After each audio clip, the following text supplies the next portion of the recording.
Hello, my dear listeners. I'm Sir Wraeclast, and today I will be reading lore from the book The Wraeclast Chronicles.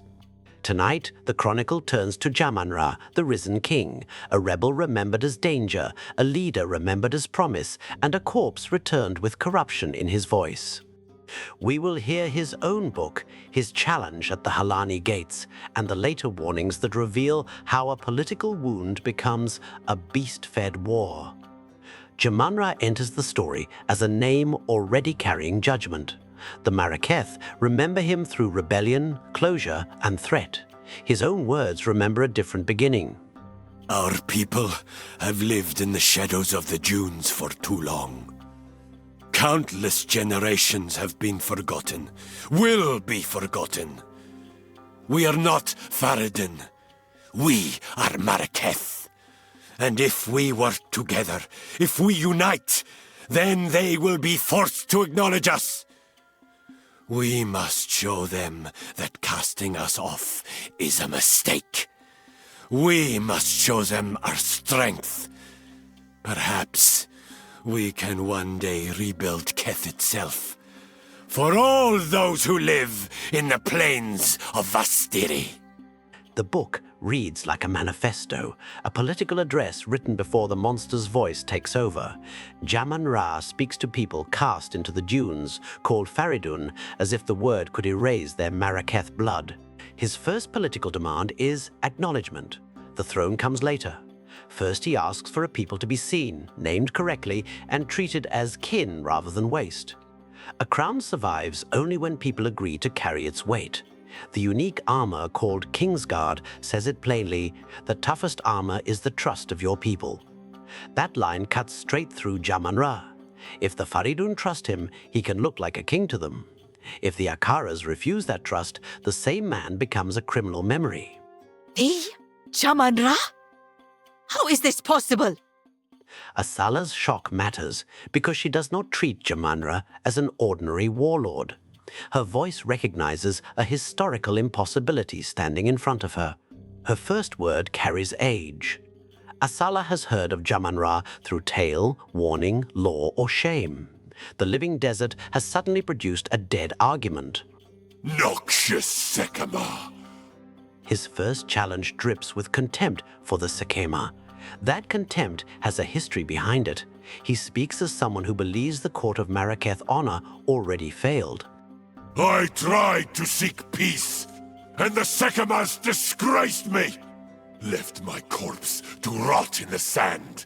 This time, we choose war.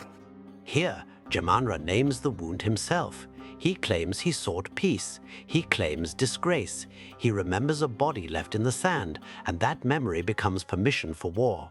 A grievance can be true and still become monstrous when corruption teaches it to feed. Jamanra's pain may have a human root. The shape it takes now is hungry. I fight for my people!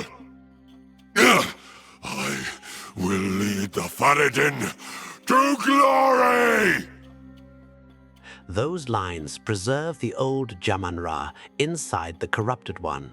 He still says people before power. He still imagines Faridun glory as collective rescue. That is the tragedy. A villain with no cause can be dismissed. Jamanra carries a cause strong enough to gather the abandoned, then bends it toward conquest. This does not concern you, Jiggak. This land is ours. Then his language narrows. Outsiders become intruders. The land becomes property spoken through violence. A liberation banner starts sounding like a border wall with a sword behind it. Tyranny's end! Bow before your king! He names tyranny while demanding submission. That contradiction is the point. Jamanra believes the old order tyrannized his people, then reaches for the same grammar of command. Corruption loves that kind of wound. It does not need to invent desire from nothing. It only needs a grief, a humiliation, a vow, and a leader willing to make the world pay. The time of the Faridun is nigh. When he announces the time of the Faridun, the insult becomes a banner. The rejected name is taken back, sharpened, and raised against the people who used it to cast them out. Jamanra cannot be reduced to a boss at a gate. He is a claim about identity. His resurrection turns that claim into armed prophecy. I know what Jamanra intends. Atop the burial spires of Deshar lie the Maraketh's most honored dead. The king has become driven by madness to seek any trace of ancient flesh from those of renown or power in life. He intends to feed their bodies to the horrific creature he keeps in a cage behind his throne. They call it the Beast. I have seen it, and the sight haunts my nightmares. Risu later reveals the direction of that prophecy. Jamanra seeks honored flesh from the dead rather than ordinary soldiers. He is gathering memory, status, and ancestral weight as material. The beast behind the throne makes the political horror physical. A king who once spoke of recognition now feeds the bodies of the renowned to a creature kept in darkness. Jamanra can control the sands? Oh, this was not an ability he had in life.